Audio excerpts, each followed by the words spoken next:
മഹർ സ്ത്രീക്ക് അവകാശപ്പെട്ട ധനമാണ്. വിവാഹത്തിന് ശേഷം ശാരീരിക ബന്ധം നടക്കുകയോ അല്ലെങ്കിൽ രണ്ടിലൊരാൾ മരിക്കുകയോ ചെയ്യുന്നതോടുകൂടി നിശ്ചിത മഹർ മുഴുവൻ സ്ഥിരപ്പെടുകയാണ് സ്ത്രീക്ക് വേണ്ടി.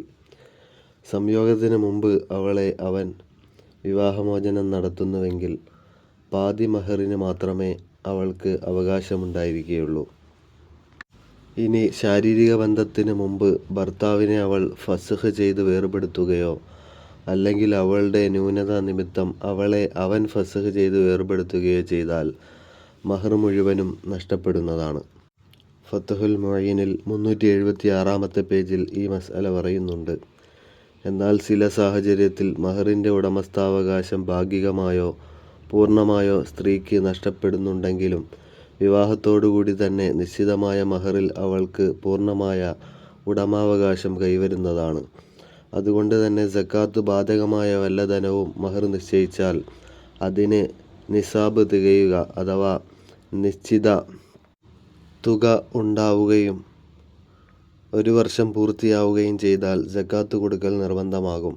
അതവൾ വാങ്ങി കൈവശം വച്ചാലും കടമായി ഭർത്താവിൻ്റെ ബാധ്യതയിൽ നിർത്തിയാലും സക്കാത്ത് ബാധകമാണ്. എന്നാൽ മൃഗങ്ങളെയോ കൃഷി ഉൽപ്പന്നങ്ങളെയോ മഹർ നിശ്ചയിച്ചാൽ അത് കടമാണെങ്കിൽ സക്കാത്തില്ല.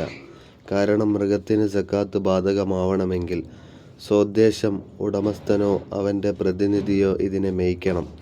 മറ്റൊരാളുടെ ബാധ്യതയിലുള്ള മൃഗം ഈ ഉപാധിക്ക് വിധേയമല്ല. അപ്പോൾ ഒരു സ്ത്രീക്ക് 1,00,000 രൂപ റൊക്കം മഹറായി ലഭിച്ചെന്നിരിക്കട്ടെ. അതവൾ 1 വർഷം സൂക്ഷിച്ചു വെക്കുകയോ മറ്റൊരാൾക്ക് കടം കൊടുക്കുകയോ ചെയ്താൽ വർഷം തികയുന്ന അന്ന് അതിൻ്റെ 2.5% അഥവാ 2,500 രൂപ സക്കാത്തായി നൽകണം. അപ്രകാരം തന്നെ ഒരു സ്ത്രീക്ക് 20 പവൻ സ്വർണം മഹർ നിശ്ചയിച്ചു, പക്ഷേ റൊക്കമായി കൊടുത്തില്ല. കടമായി ഭർത്താവിൻ്റെ ബാധ്യതയിൽ നിൽക്കുകയാണ്. എന്നാൽ വർഷം തികഞ്ഞാൽ അതിൻ്റെ 2.5% അഥവാ 4 ഗ്രാം സക്കാത്തായി നൽകണം. ഇപ്പോൾ കിട്ടാൻ സാധ്യതയില്ലെങ്കിലോ എങ്കിൽ ഭർത്താവിൽ നിന്ന് ലഭിക്കുമ്പോൾ കൊടുത്താൽ മതി. പക്ഷേ കഴിഞ്ഞ വർഷങ്ങൾക്കെല്ലാം കണക്ക് വെച്ച് സക്കാത്ത് കൊടുക്കേണ്ടി വരും. തുഹ്ഫ എന്ന കിതാബിൽ 3-ാം വാള്യം 335-ാം പേജ് മുതൽ ഇത് വിശദീകരിച്ചിട്ടുണ്ട്.